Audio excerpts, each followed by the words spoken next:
इस नव वर्ष के शुभ अवसर पर दिल्ली में हमारा आना हुआ और आप लोगों ने जो आयोजन किया हुआ है, ये एक बड़ी महत्वपूर्ण घटना होनी चाहिए।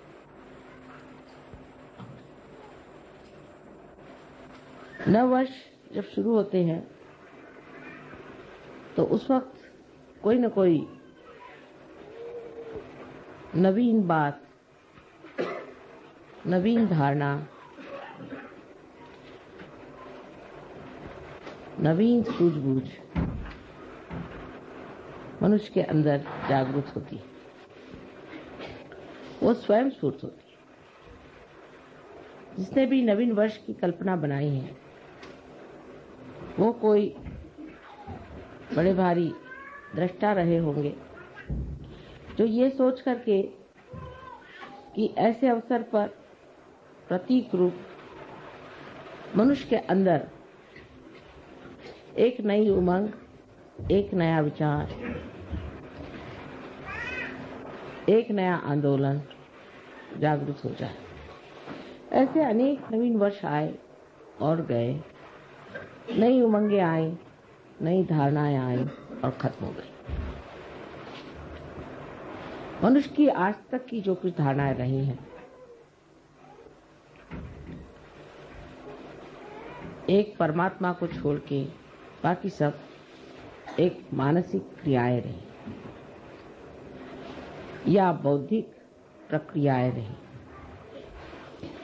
मनुष्य अपने बुद्धि से जो भी ठीक समझता था, उसका आंदोलन एक नवीन कल्पना समझ करके चला था। वो आंदोलन कुछ दूर तक जाके फिर न जाने क्यों हठात उसी विशेष व्यक्ति को और उसी समाज को या उस समय में रहने वाले लोगों पर आघात करता। इसका कारण क्या था, ये लोग नहीं समझ पाए। लेकिन आज हमें इसका साक्षात बहुत ज्यादा अधिक स्पष्ट रूप से हो रहा है। जैसे कि धर्म की व्यवस्था हुई। धर्म की व्यवस्था में मनुष्य ने जब भी बुद्धि और मानसिक शक्तियों का उपयोग किया, तो बुद्धि के दम में वो एक वाद विवाद के क्षेत्र में बढ़ गया और अनेक वाद विवाद शुरू हो गए। अगर सत्य एक है तो पंथ इतने क्यों हुए, इतने धर्म क्यों हुए, उन धर्मों में भी इतने और भी जाति भेद क्यों हो गए। ऐसे भेद करते करते न जाने दुनिया में कितने ही गुट जम गए हैं, जिसका समझ में नहीं आता है। किसी से पूछते हैं कि आप साहब कौन धर्म के हैं, तो आपको ऐसे धर्म का नाम बताएंगे कि जो आपने कभी सुना भी नहीं। ऐसे धर्म धीरे धीरे मेरे ख्याल से हर एक नवीन वर्ष में ही उत्पन्न होते गए, क्योंकि मनुष्य की बुद्धि हर एक नवीन वर्ष में कोई न कोई नया उमंग लेकर पैदा हो। इसी प्रकार हमारे बुद्धि से राजनैतिक क्षेत्र में भी बहुत सी नई नई उमंगें आई और मनुष्य ने नई नई बातें निकाली। जैसे शुरुआत में माना गया कि चलो एक राजा ही रहे तो अच्छा है, राजा सबको समझ लेगा और राजा से ही सबको बड़ा लाभ होता है। तो देखा कि जिसको राजा बनाया वही दुष्ट निकला, उसी ने सताना शुरू कर दिया। फिर कहा नहीं, राजा तो ठीक नहीं, इसकी जगह ऐसा करो कि प्रजातंत्र आप चीज शुरू। फिर उन्होंने प्रजातंत्र शुरू किया। प्रजातंत्र में देखा गया कि हर एक आदमी अपने को बिल्कुल ऐसा समझता है कि वो स्वयं ही उस प्रजा का संस्थापक है, संचालक है और करता है। अब आप देख रहे हैं कि अमेरिका में कितना आतंक मचा, किस कदर हिंसाचार मचा। अगर पढ़ते हैं तो आश्चर्य होता है, इस प्रजातंत्र का हाल ऐसा क्यों हो गया, ये तंत्र सारा गड़बड़ क्यों।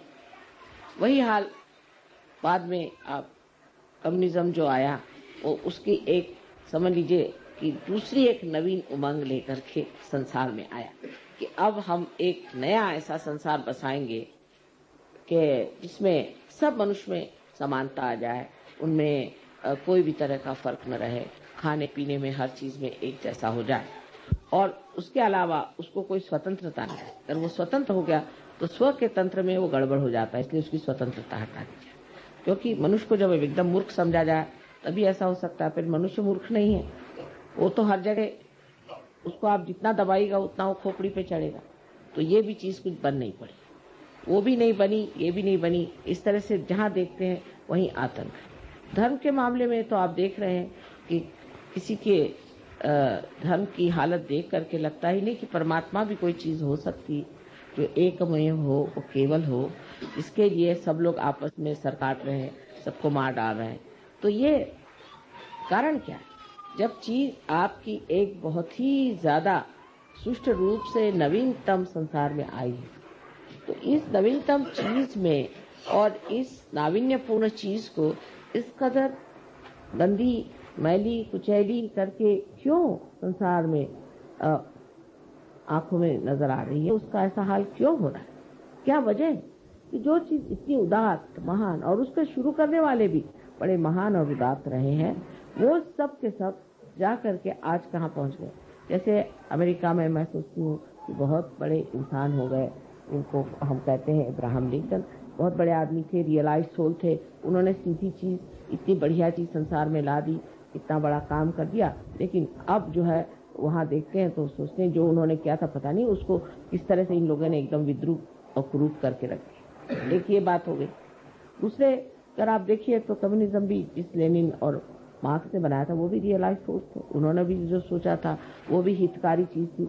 वो हित के जगह अब सबका हित थी। और क्या धर्म के भी जो संस्थापक हुए सब भी बड़े उदात्त और बहुत महान लोग थे, और उनको भी कोई कह नहीं सकता, उनकी तरफ कोई निर्देश करके नहीं कह सकता कि इन्होंने कोई गलत काम किया हो या इन्होंने कोई गलत धारणा से चीज को, ऐसी बात नहीं। लेकिन आखिर आगे जाकर के वो चीज ऐसी क्यों? हीरा जो था वो जाकर के कीचड़ में कैसे मिल गई? हीरा तो जहाँ है हीरा ही रहना चाहिए, लेकिन ये तो हीरा जो आया सो कूच करके, जैसे उसका बिल्कुल ही तोड़ करके, उसको मरोड़ करके और उसको कीचड़ ही बना। और सभी दूर ये चीजें देख कर बड़ा आश्चर्य होने लगता है कि इस तरह की जितनी उदात्त चीजें आई।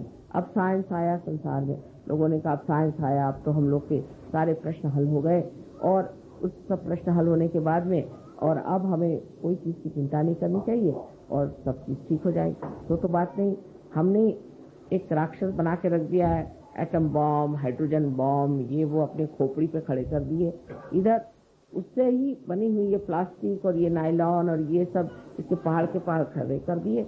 ये सब चीजें जो सुविधा के लिए बनाई थी इतनी असुविधाजनक हो गई, इनसे दुनिया भर की बीमारियां आ गई, आफतें आ गई। आखिर क्या वजह, क्यों इस तरह से हो गया?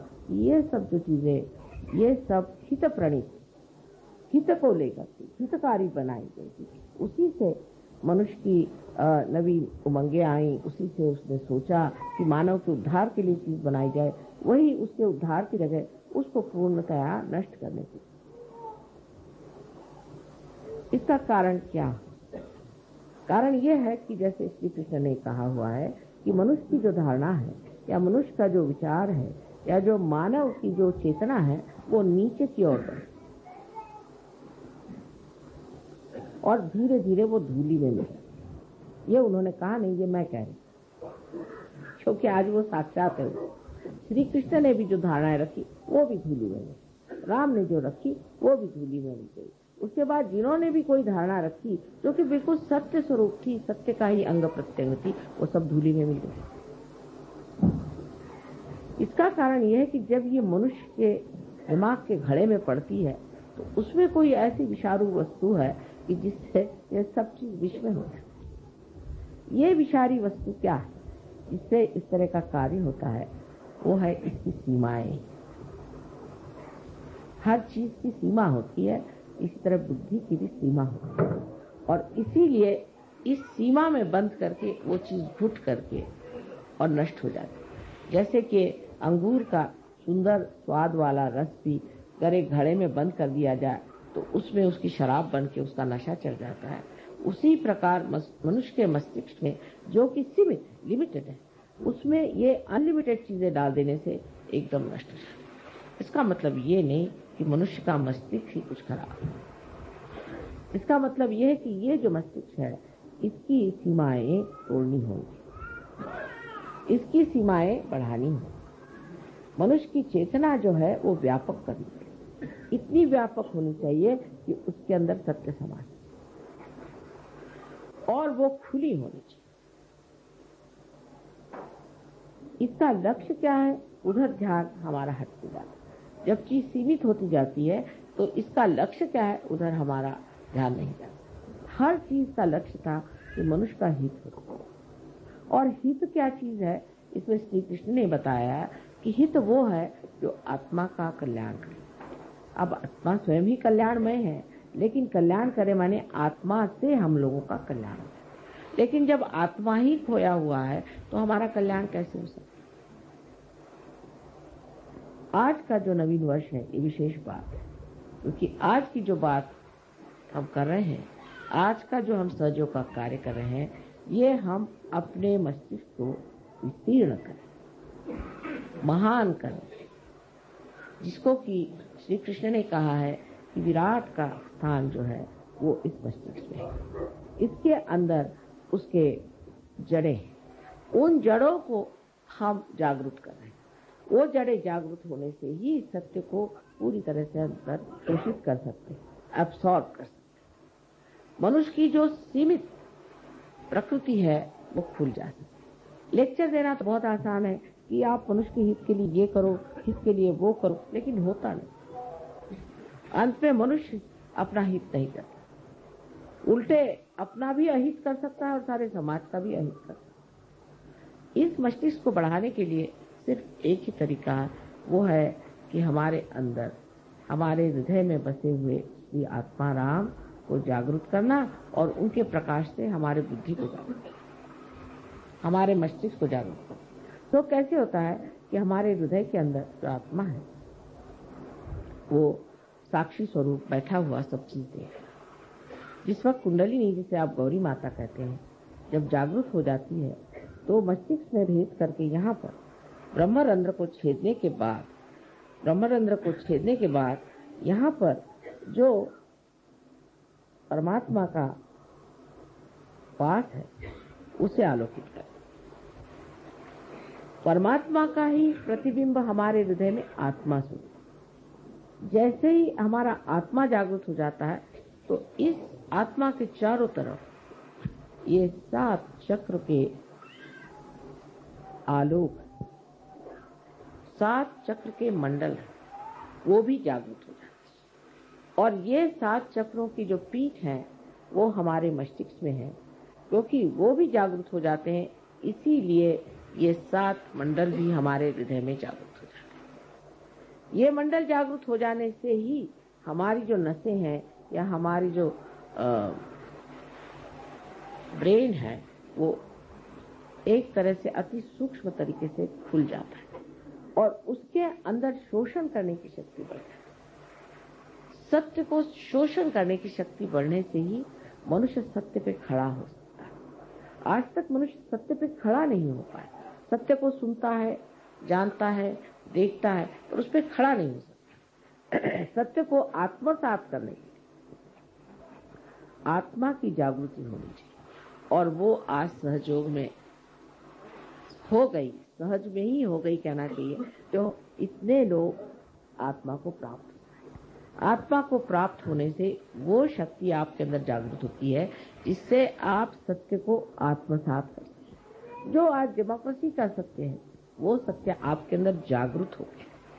माने ये कि दूसरा कौन है? दूसरा कौन है? सब तो हम ही हैं, हमारे ही अंदर सब कुछ है। जब आपको सामूहिक चेतना आ गई तो उसमें कम्युनिज्म का भी सत्य आ गया। जब आपके अंदर ही आ गए, वो सत्य आप ही के अंदर प्रकट हो रहा है। जब आप उसको देख करके, जान करके कह सकते हैं कि इस आदमी में कौन से दोष है। और जब आप अपने को जानने लग गए, जब आप अपने को देखने लग गए, आप जब अपनी ही स्वतंत्रता को प्राप्त हो गए, तो आप में डेमोक्रेसी का भी जो सत्य है वो भी जागृत हो। तो स्वतंत्रता भी आ गई और एक तरह से पर का तंत्र भी आपके हाथ में आ गया। दूसरों का जो तंत्र है वो भी आपके हाथ में आ गया और आपकी स्वतंत्रता भी आप जान पड़े, क्योंकि अपना भी स्व का तंत्र आपने जाना। शिवाजी कहते थे स्वधर्म ओळखाओ, स्व का धर्म जानो। स्व का माने अपने आत्मा का धर्म आप जानो। और आत्मा का धर्म जो है, कहने को तो स्व है, लेकिन ये जागतिक विश्व का आत्मा है। जो विश्व का आत्मा है वही हमारे हृदय में बसा हुआ है। उसमें जागते ही जो विश्व की भावना, जिसको कि हम एक बड़ा भारी उदात्त उदाहरण और उसको बहुत बड़ी एक फिलॉसफी समझ, एक तत्व ज्ञान के रूप से जिसे जानते थे, वो साक्षात हमारे अंदर विराजमान हो, वो हमारे अंदर चमक गया। हमें उसके लिए कहीं कोई किताब पढ़ने की जरूरत नहीं, किसी को जानने की जरूरत नहीं। देखते साथ जानते हैं कि ये कहाँ है, ये कहाँ, इनका क्या चल रहा, उनका क्या मामला हो रहा। यहाँ बैठे बैठे आप सारी दुनिया को जान सकते हैं। इसमें कोई बड़ी भारी आश्चर्य की बात नहीं, कोई विशेष बात नहीं। अगर आप मेरे लिए कहेंगे तो मुझे तो ये लगता है मैंने तो कुछ किया नहीं, क्योंकि मैं जैसी हूँ तो हूँ ही, वो तो अनादि से ऐसी ही हूँ, तो मेरी कोई विशेषता इसमें नहीं है। विशेषता आप लोगों की, जो आपने इसे जाना, माना और पाया। लेकिन सहयोग का ज्ञान प्राप्त करने पर उसका अंत नहीं होता। ज्ञान तो हो गया, ज्ञान होना माने आपके नर्वस सिस्टम पे उसे जाना, ये तो हो गया। नर्वस सिस्टम पे आप जानते हैं कि दूसरों को क्या शिकायत है और आपको क्या शिकायत है, ये तो ज्ञान प्राप्त हुआ। जो लोग उल्टी तरीके से चलते हैं वो सोचते हैं ज्ञान करना माने ये कि हमें बुद्धि से जानना, बुद्धि से हमें जानना। बुद्धि से जानना माने क्या कि हम अब किताबें पढ़ के जान लेंगे, या हम किसी गुरु के पास बैठ करके जान लेंगे, या किसी के उपदेश सुनने से हम जान लेंगे। तो नहीं जान। ज्ञान का मतलब है कि आपके नर्वस सिस्टम में से जाना।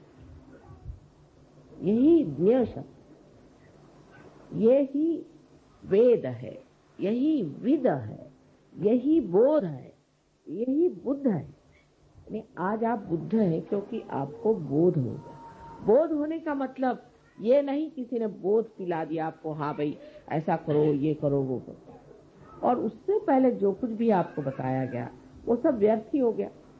किसी ने बताया हाँ साहब आप सवेरे खाना मत खाइए, शाम को खाना खाइए। किसी ने कहा सवेरे खाइए, शाम को मत खाइए। कुछ ऐसी वैसी सब बातें चलते चलते लोग पहुंचे कि साहब समझ में नहीं आता। कोई कहते सवेरे खाओ, कोई कहते रात को, कोई कहते इधर करो, कोई कहते वो करो, और कुछ बनता ही नहीं। लेकिन जो बोलता है उसके तो कोई चरित्र में विशेषता नहीं आई, उसका तो कोई स्वभाव नहीं बना। सो महावीर जी के इसमें मैं अभी कल ही मुझे एक चीज मिली। महावीर जी ने कहा है कि पहले ज्ञान को प्राप्त करो। तो सब जितने भी जैन लोग थे उन्होंने सोचा ज्ञान को प्राप्त करना माने किताबें पढ़ो, ये पढ़ो, वो पढ़ो, सम्यक ज्ञान फलाना ठिकाना। सम्यक ज्ञान कहने से क्या सम्यक ज्ञान आने चाहिए? वो तो अंदर जागृति से आएगा ना। सम्यक माने इंटीग्रेटेड। जब तक आपके सारे चक्र इंटीग्रेट नहीं होंगे तब तक सम्यक ज्ञान नहीं आ सकता। तो उनका भी विचार जो था वो खत्म कर दिया। पहले उन्होंने कहा ज्ञान आना चाहिए। अब ज्ञान में चल पड़े। हमारे यहाँ एक से एक पंडित मराठी में कहते पढ़त मूर्ख, पढ़ पढ़ के मूर्ख बन गए। पढ़ी पढ़ी पंडित मूर्ख बन। तो वो निकलता ही नहीं खोपड़ी में से। जो सीखा हुआ तो इतना होता है कि कभी कभी कोई पढ़े लिखे लोग आते तो उनसे कहते ऐसा करिए आप 2 दिन तक आप बोलते ही रहिए, जो कुछ भी आपके खोपड़ी में पहले आप मुझे बता दी। खोपड़ी से निकल जाएगा तब फिर बात करें, क्योंकि दूसरे ही सब घुसे ही इनके सर में, तो इनको कैसे घुसाया जाए। ये इस प्रकार हमारी जो बुद्धि है उसके चक्कर ऐसे चल पड़ते हैं कि जो चीज बताई, जो लक्ष्य है उससे हटके। पहली चीज उन्होंने बताई ज्ञान, ज्ञान प्राप्त। ज्ञान प्राप्त करने का मतलब क्या? ज्ञान प्राप्त करने का मतलब होता है बोध। सो कैसे होगा? किसी ने ये नहीं पूछा कि ज्ञान कैसे प्राप्त होगा। श्री कृष्ण ने भी साफ तरीके से नहीं कहा कि कुंडलिनी का जागरण होना चाहिए। वो जमाना नहीं था। सिर्फ अर्जुन से उन्होंने बात करी, क्या दुनिया के लिए नहीं की थी। कि अब लोग बैठ करके सबको गीता सुनाते हैं, सिर्फ अर्जुन के लिए सुनाते। अर्जुन एक रियलाइज सोल था, उससे बात करी, और नॉन रियलाइज से तो उन्होंने बात नहीं करी, एक अर्जुन से बात करी। और वो सारे अब दुनिया भर को आप इन्होंने तो जिनका रियलाइजेशन नहीं हुआ, जो अंधे हैं, उनसे आप बताइए कि हाथ में आपके सांप है, आप छोड़ दीजिए, आप छोड़ दीजिए, कभी नहीं छोड़ सकते। तो शुरुआत ही नहीं हुई किसी चीज की, अभी शुरुआत ही नहीं। जब शुरुआत हुई तो आपने देखा कि हाँ चीज ठीक है, आंख खुलती, बाप रे हाथ में सांप है, आपने छोड़ दिया। लेकिन उल्टे लोग सांप ही को पकड़े रहेंगे जब तक अंधापन है। अंधेपन का मतलब है कि बोध नहीं है, आपकी नसों में अभी तक वो सामूहिक चेतना का बोध नहीं है। जब तक ये बोध एक नया आयाम, एक नया डायमेंशन है, ये जब तक आपके अंदर जागृत नहीं हुआ, कोई सा भी सत्य सुनने के लिए बड़ा अच्छा, एंटरटेनिंग जिसको कहते हैं, बड़ा मनोरंजन, लेकिन वो घुसता नहीं अंदर, वो बैठता नहीं अंदर। सुनने के लिए लेक्चर सुन लेंगे और जा करके जब वो खत्म हो जाएगा तो फिर जहां से जैसे थे। अब पहली चीज जो बोध की हुई, तो बोध के बाद ही आपका चरित्र अपने आप बनता है।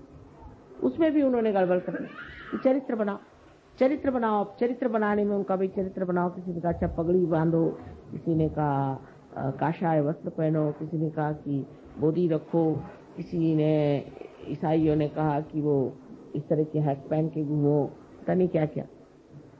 अब वो सब कर रहे हैं, सारे कर्म कांड कर डाले और देखा कि नर्क की ओर घुसे चले जा रहे हैं, सब कर्म कांड करके सब नर्क की ओर रास्ता बना चला जा। कोई सा भी ऐसा धर्म मैंने आज तक नहीं देखा कि जो स्वर्ग की ओर आरोहण हो रहा, सभी नर्क की ओर सीधे चले जा रहे। ईसाइयों से कहा भाई तुम लोग शराब क्यों पीते हो? तो कहने क्यों साहब, शराब में क्या खराबी है? ईसा मसीह ने शराब बना करके और लोगों को पिलाई थी। मैंने कहा कब बनाई थी? कल एक शादी में गए थे, वहां लोगों को उन्होंने वाइन पिलाई थी। अब हिब्रू भाषा में वाइन कहते हैं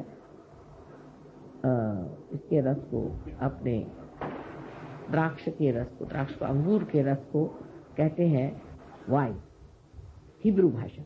अब सोचिए, एक अकल लगाने की बात है, जो एक क्षण में कोई चीज बन जाए, वो कैसे अल्कोहल हो सकती है, वो शराब कैसे हो सकती?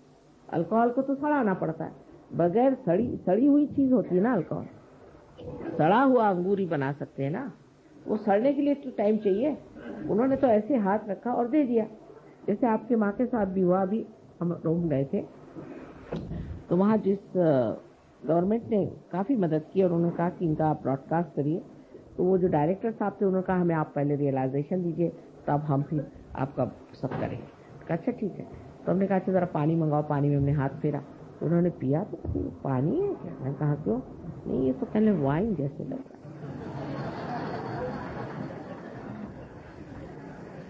बार बार पूछे ये पानी तो नहीं, तुम वाइन तो नहीं दे रहे? कि मैंने पानी दिया। अच्छा फिर पिए, फिर वो कहे बार बार, फिर उन्होंने अनाउंस भी किया। उसके बाद उनके टीवी में भी उन्होंने कहा साहब उन्होंने मुझे पानी में हाथ डाल के दिया तो वो वाइन के जैसा टेस्ट था। पर वो कहने लगे कि वाइन माने शराब के जैसे नहीं, अंगूर के रस। तो बना लिया। अब वो जब प्राइस के बारे में बात करेंगे तो ऐसा लगता है कि वो कोई शराब खाने के इंचार्ज थे कि क्या।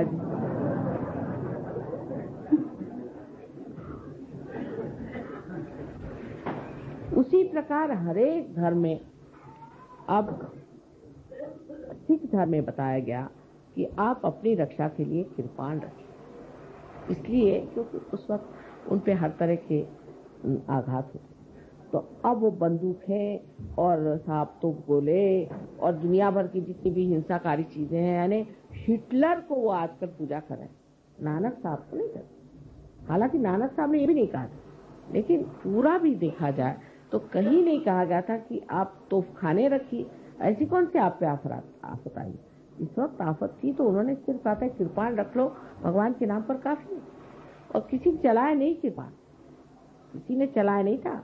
रक्षा के लिए एक प्रतीक रूप से उन्होंने कहा रखी। पहले तो जब हम लोग छोटे थे तो सिख लोग इतना सा छोटा सा रखते थे कृपा, इतना छोटा। अब देखती हूँ साइज बढ़ते बढ़ते जैसे जैसे दिने दिने बढ़ते सवायो आजकल ये हालत है कि तोपखाने रखे हो। ये इतनी हमारी तो अभी जितनी उम्र हुई है, इस उम्र में हम ही देख देख के हैरान है कि ये इसका साइज इससे बढ़ते बढ़ते इतना बड़ा क्यों होगा। अब उन्होंने कहा था कंघा रखो, तो कंघी तो छोटी होती होते होते इतनी हो गई, अभी तो दिखाई भी नहीं दी। और ये तोपखाने जो है इतने लंबे लंबे हो। तो ये बुद्धि के चक्कर जो है हमेशा गलत चीज पे क्यों जाते, क्योंकि मनुष्य की चेतना हमेशा नीचे की ओर जाती। लेकिन सहयोग के बाद आपको चरित्र अपना बनाना ही पड़े। अब कोई कहेगा कि नहीं साहब हमको नहीं बना, चल नहीं सकता, अपने आप बनते जाए। यो आपकी कुंडली नहीं आपको बनाते ही जाए, धीरे धीरे धीरे धीरे आपको वैसे बनना ही पड़ेगा। वो कहेगी कि अच्छा नहीं बनते हो, चलो इस तरह से वो टेढ़ी उंगली घी भी निकाल लेगी, वो आपको इस तरह से बना के रख देगी कि आप कहेंगे कि हार गए बाबा, जो कहो। एक साहब थे, तो वो उनका दूसरे दिन ही शराब वराब सब छूट गया। उसके बाद वो गए जर्मनी। उन्होंने कहा थोड़ी सी चख तो ले, यहाँ की मुझे बड़ी पसंद थी वाइन, क्या लगती है। वो कहते कि मैंने जो पिया तो उसके बाद माँ इतनी मुझे उल्टियाँ आई। मैंने कहा क्यों? कल ऐसे लगे कि मैंने जैसे कोई सड़ा हुआ बुझ खा लिया। तो तुमने सड़ा हुआ बुझ कभी खाया था क्या? तो कह ले नहीं, जब हम लोग डॉक्टर है ना, कभी बुझ खोलते हैं तो उसकी स्मेल जो आती, मैंने सोचा कि वो सारा मैंने खाया। और उल्टी पे उल्टी, उल्टी पे उल्टी, कह ले मेरे खून निकल आया, इतनी उल्टियां हुई। मैंने कहा कान पकड़े, आज से कभी नहीं छूंगा ये शराब। मैं तो कुछ नहीं कहती ना, मैंने उल्टी करवाई, लेकिन आप ही स्वयं साक्षात सत्य पे खड़े हैं, उसे मैं क्या करूं? आप ही स्वयं स्वच्छता में खड़े हैं। अगर आप स्वच्छ हो जाए तो आपको कोई गंदगी नहीं अच्छी लगेगी, अपने आप ही चीज घटित होने लगती। शुरू में बहुत तकलीफें होती है, कुछ लोगों को तो बहुत ही परेशानी होती है इसमें आने में। किसी में ईगो आ जाता है तो वो अजीब सा कूदने लग जाता है। मैं देखती रह जाती हूँ कि अभी तो अच्छे बैठे हुए थे, अभी बंदर के जैसे कूदने लगे। फिर किसी में देखती हूँ कि एक तरह की बड़ी घृष्टता आ जाती है, किसी में बड़ा गुस्सा आ जाता है, किसी में कुछ होता है। पर धीरे धीरे धीरे धीरे वो मुलायम होते जाते हैं और चीज सब बनती है। वो कैसे बनती है, क्या बनती है, वो मैं आपको नहीं बताऊं, लेकिन वो बनती है। क्योंकि बताने पर आप लोग घबरा जाए। उसके तौर तरीके जो है बहुत नाजुक है, लेकिन है बड़े कठिन। जैसे कि हम लोग कभी नहीं सोचते हैं कि किस तरह से फूल खिलते हैं, फिर किस तरह से उसके साथ कांटे आ जाते हैं, किस तरह से पेड़ बनते हैं, कैसे सुंदर सुंदर पत्तियों के आकार विकार बनते जाते हैं। ये हम कभी नहीं सोचते। जब होता है तो देखते हैं हाँ इतना निसर्ग सुंदर है, इतने निसर्ग रम्य स्थान में हम आ गए, सब ये सोचते रहते। लेकिन ये नहीं सोचते कि ये कैसे बनी होगी, कौन सी शक्ति ने बनाया होगा, किस सुंदरता से बनाएगा, और उसके पीछे कितनी स्फोटक, कितनी भयंकर शक्ति भी हो सकती है। उसमें कुछ ऐसी भी चीज हो सकती जो इस चीज को बनने को रोके, तो उसको घात करने वाली होनी चाहिए। ऐसी कोई न कोई शक्ति और भी उसके साथ जुटी हुई है जो हर समय उसकी सुरक्षा के लिए और रक्षण के लिए खड़ी। अनेक स्थल पे आपको इस तरह से अनुभव आते रहेंगे आपके चरित्र में। एक साहब थे, उन्होंने सहयोग के बाद सब छोड़ दिया, लेकिन सिगरेट जरा छूटी नहीं। तो एक दिन वो मोटर में जा रहे थे और लोगों के साथ, और सिगरेट पी रहे थे। सिगरेट पीते पीते उनके मोटर में एक्सीडेंट हुआ। किसी को कुछ नहीं हुआ, उनकी सिर्फ ये उंगली विशुद्धि की थोड़ी सी काट दी। तब वो समझ गए बात क्या। इस प्रकार धीरे धीरे चीजों से, शिक्षाओं से आप सीखते जाते हैं कि हमारा चरित्र जो है जरा इधर उधर जा रहा है। मोटर जो है वो जरा सी सीधे रास्ते पर नहीं, जरा कुछ इधर उधर चल रही है। फिर आप ठीक कर रहे, फिर आप ठीक कर रहे, करते करते ऐसी दिशा में आ जाते हैं कि आप दोनों ही चीज, एक्सीलरेटर और उसका ब्रेक, उसके माहिर हो, मास्टर। वो मास्टरी जब आ गई तब समझ लेना चाहिए कि आप ड्राइवर हो। अभी सिर्फ ड्राइवर हो, अभी मास्टर होने के लिए आपको निर्विकल्प में उतरना है। जब आप निर्विकल्प में उतर जाते तब आप गुरु महाराज हैं, मैं आप सबको नमस्कार करती हूँ। तब आप लोग गुरु हो, अपने ही गुरुत्व करके, अपने ही को सिखाकर, अपने ही को समझाकर। आप गुरु ऐसे वैसे नहीं हुए। दूसरों को सिखाना बहुत आसान है, लेकिन जिस तरह से हमारे कॉलेजेस में पहले टीचर्स के पास हम पढ़ते हैं, फिर जाके प्रोफेसर से पढ़ते हैं, मेहनत करते हैं, फिर हम गुरु होते हैं। इसी प्रकार सहयोग में भी पहले अपने ही ऊपर उसका सब अनुभव करके, उसका पूरा प्रयोग एक्सपेरिमेंट करके फिर हम गुरु होते हैं। और जब हम गुरुत्व को आ जाते हैं तब फिर हम जानते हैं सबका कि हाँ हम भी ऐसे ही थे, तुमको हम जानते हैं। हाँ, ऐसे ही हमारा था, यही मामला था, हम सब जानते हैं। तब फिर बहुत आसान हो जाता है, तब आप गुरु हो जाते हैं। और इसको कहना चाहिए कि सहज का जो चरित्र बनना और सहज में ज्ञान को प्राप्त होकर के